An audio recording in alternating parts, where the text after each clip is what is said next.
সমাজের কিছু বাস্তব কথা। আগে এলাকার ছেলেরা ভাবতো ভদ্র, ধার্মিক, চরিত্রবান হলে বিয়ের বাজারে তার দাম তত বেশি হয়। বিত্তশালী অনেক পরিবার তার মেয়ের জন্য এমন ছেলে খুঁজত আগেরকার যুগে।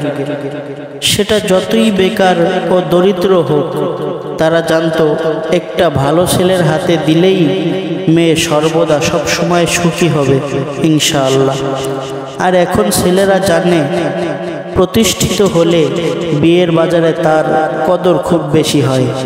সে প্রতিষ্ঠিত হবার আগে প্রেম, জেনা যাই করুক, সে টাকার জোরে ভালো পেয়ে পাবেই, এটা এখনকার পোলাপানদের মনের আশা।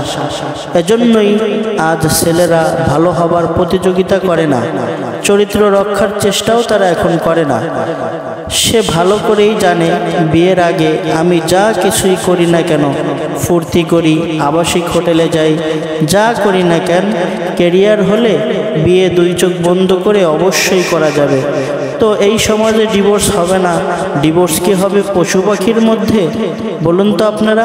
আল্লাহ তাআলা আমাদের সকলকে সঠিক এবং সহি বুঝ দান করুক।